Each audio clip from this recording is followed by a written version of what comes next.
Hey YouTube, I did try to make this video outside somewhere nice, but there's just a bit too much wind noise. I asked my old friend if she'd ever wondered about the thousands of pounds she had donated and generated for the business.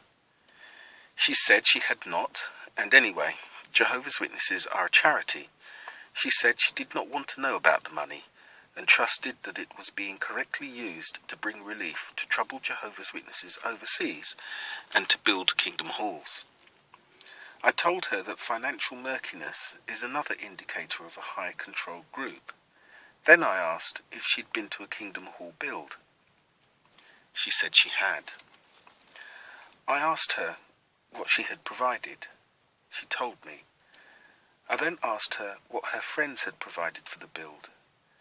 And then I asked what the out-of-town brothers and sisters had given.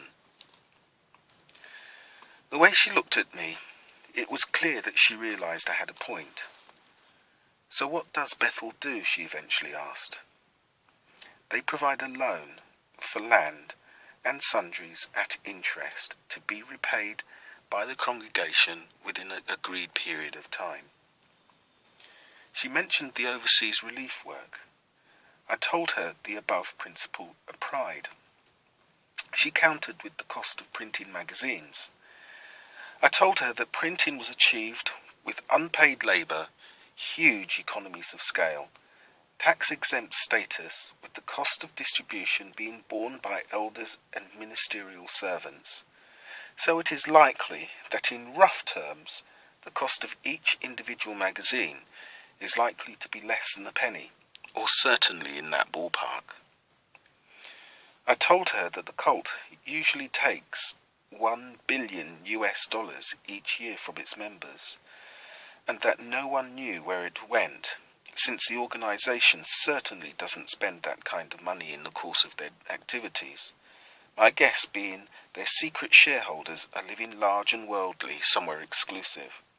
And anyway, does God need your money? She appeared very thoughtful and maybe distant, so I changed the subject. I asked if she'd noticed how the organisation hated children and women. She recognised that children had a real tough time, but was again surprised at the idea that Jehovah's Witnesses hated women.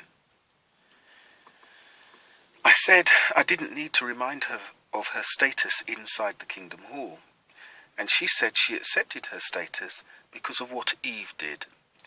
Eve had disobeyed Jehovah, and he was entitled to punish and impose a lower status upon Eve. She said, I may choose to discipline my children in a similar way if they disobeyed me. I said no to that. I said that she and I have a higher ethical standard than the God of the Bible, because we would deal with the individual child and not kill them or punish their descendants. And the reasonable modern parent corrects a child so they can improve or learn something. Our punishments are graduated and proportional, with the intent of rehabilitating the individual child, not damning them and their offspring, guilty or not. And anyway, the Bible said Eve was deceived. It was Adam that willfully disobeyed. But why didn't God reward his love? After all, that is what Jehovah is supposed to be. And why would God be angered by human curiosity and mental endeavour, or the idea of a woman that acts independently? My friend shook her head, indicating she didn't know. I said, isn't it obvious that it is ancient man who benefits from this account?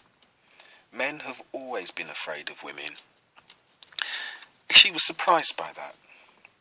And I said, why do you think the Bible concerns itself with female morals, yet gives men a free pass?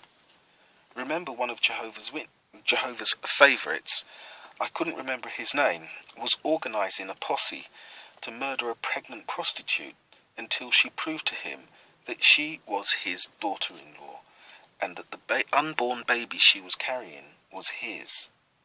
His use of prostitutes was entirely cool, there's no mention of that, But being a prostitute, that meant death. Additionally, there's God's advice when you take a woman from a non-believer's town. You shave her head, you keep her locked up for 30 days while she mourns, then you rape her. But don't you think that those 30 days aren't about allowing her to mourn? They're about making sure she's not pregnant already. And then there's the honeymoon bedsheets ritual. I told my friend that ancient man has the same problem that modern man has today. Before I work 1 minute to support a child, we want to be certain that the child is ours. Today we have the Maury show, but back then they had to lock a woman up, destroy her self-esteem, her self-worth, and remove her independence. And where better to start than to blame Adam's actions onto her, then punish all women and make them accept their second-class status, whilst men benefit. She just looked at me. I asked her if she'd noticed that the ill treatment of women was something all the desert religions had in common. I reminded her that Muslims are only really living to the Old Testament standards. I asked her to check out the religions from fertile, less harsh countries, much kinder, easygoing and less tribal. Tough environments breed tough men, and they in turn generate harsh religions as a matter of survival. Someone has to be forced to accept short rations all the time when resources are really short. Because the Bible says it's inspired of God, but Jehovah has chosen not to confirm that for us in any reasonable way, you have to look at the book as a result of the environment and society in which it was written. Most of it is intended to subjugate women, children, low-status males, and other outgroups or tribes, using the authority by proxy gambit as they squabble over short resources. And who better to proxy for and to represent than a figure with the power to create and destroy everything, yet never ever speaks up for himself in a way that people can truly check?